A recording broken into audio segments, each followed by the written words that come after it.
va maintenant modéliser le poutre. Donc je vais activer les couches, toutes les couches ici.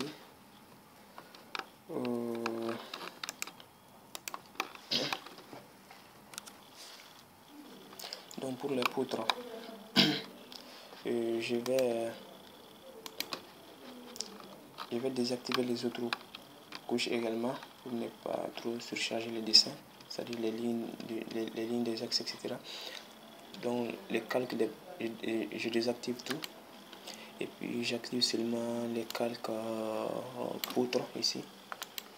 Voilà, vous montrer les poutres. Bien. Alors là, bon, la section des poutres ne figure pas. Bon, sur AutoCAD, on peut remarquer que j'ai des sections pratiquement de 25 x 40 pour les poutres, je peux dire horizontales comme ça. Donc, section de 25 x 40. Sinon, pratiquement tous les autres, c'est 25 x 25. Hein. Certains sont 25 x 30. Donc, pour ne pas trop perdre du temps, je vais prendre des poutres et ces sens en 25 x 40, étant donné qu'elles sont les plus sollicitées, et les poutres de l'autre sens de 25 x 25 pour ne pas perdre du temps. Ok. Alors, donc pour ce faire, j'ai prédéfini mes poutres. Je clique sur poutre, ensuite sur la petite propriété. Donc je clique sur les 3 points. Alors j'ai fait ajouter, donc 25 x 40, excusez-moi, 25 x 40 ici, les autres là, L25 x 25. Donc on va tracer les poutres, 25 x 40.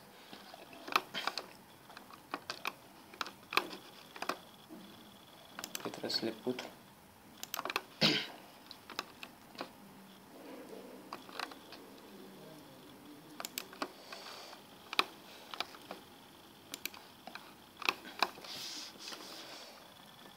Donc, attention.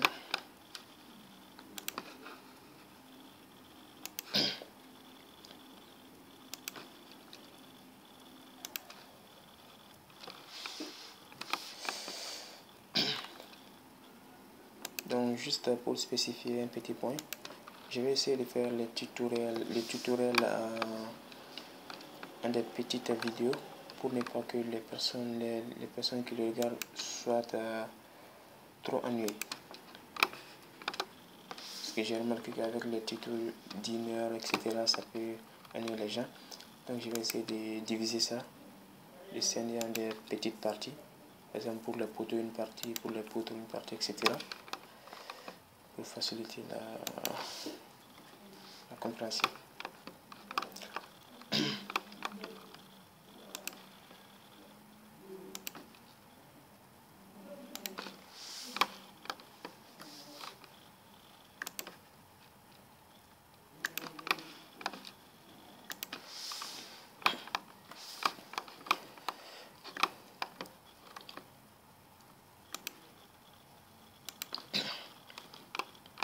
Maintenant pour les poutres, du sens vertical, je peux dire oblique. Donc je vais faire la poutre de 25 x 25.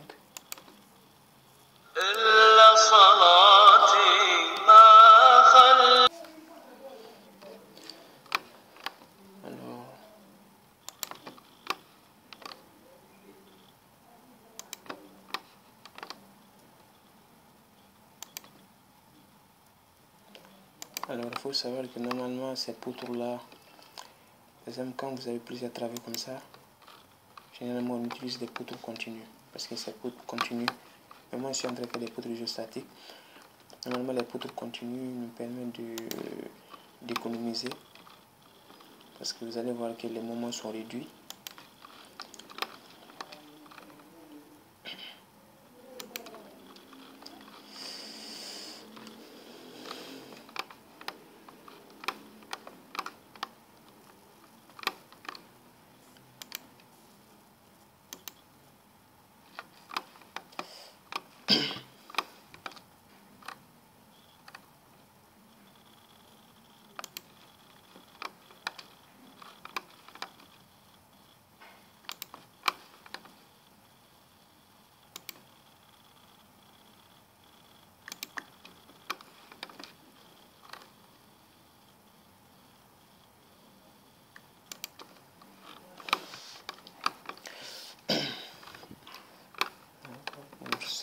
aussi.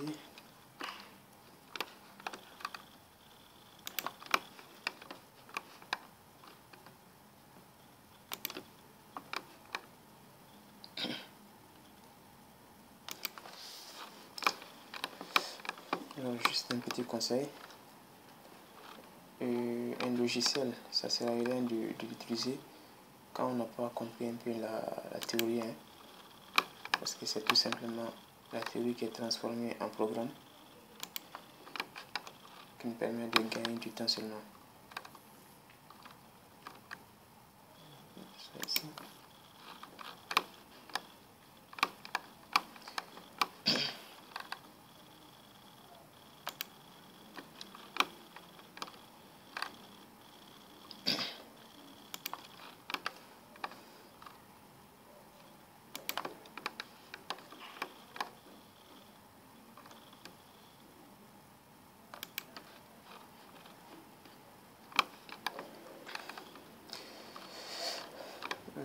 Cette poudre, ça c'est 25 x 40.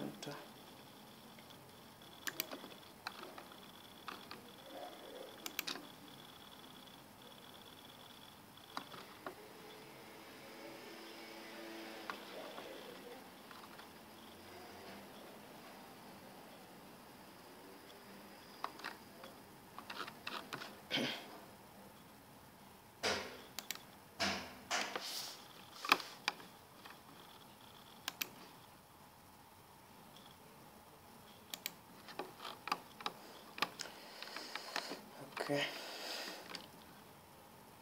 Là aussi 25 x 40. Alors des poutres comme ça je suis en train de tracer comme ça, ce sont des poutres qui créent des charges ponctuelles sur, par exemple cette poutre crée une charge ponctuelle sur celle-là.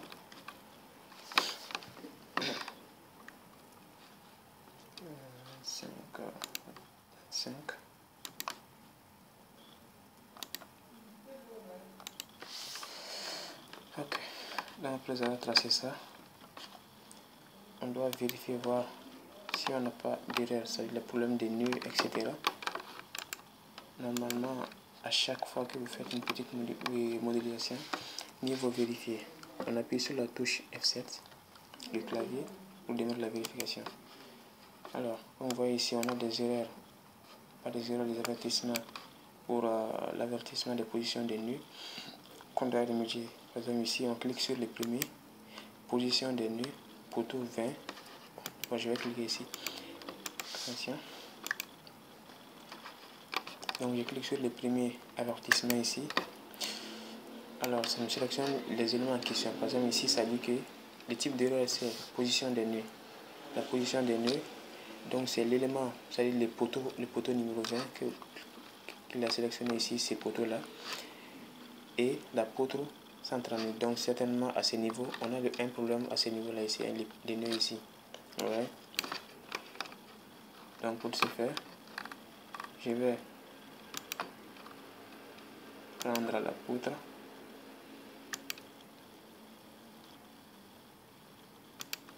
Normalement, ce n'est pas un problème. Je vérifie. Normalement, ça doit enlever, vous voyez, cette erreur-là. Donc, maintenant, ce que je fais, je clique sur. Ça, c'est une autre erreur. Je clique sur ça, c'est la position des nœuds. Maintenant, c'est la poutre 11 et la poutre 30-35. Ce sont ces deux poutres-là qui ont un problème ici. Donc, ce que je fais, certainement, le problème, c'est à ce niveau-là, ces nœuds-là. Donc, certainement, quand vous zoomez de près, vous pouvez voir ici un petit espace. Donc, c'est ça le problème ici. Donc, je sélectionne la poutre en question. Puis, j'essaie de bien positionner ici. Hein. C'est pas bien fait vraiment. Je vais le prendre. Poutre.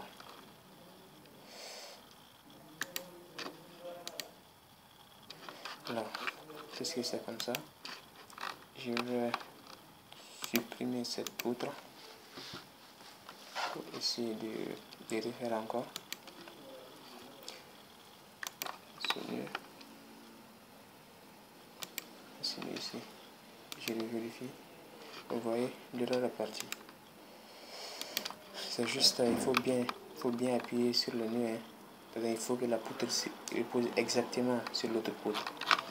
Donc quand j'ai fait une vérification encore, il n'y a plus d'avertissement. Alors, donc ça c'est les poutres. Je vais maintenant faire les dalles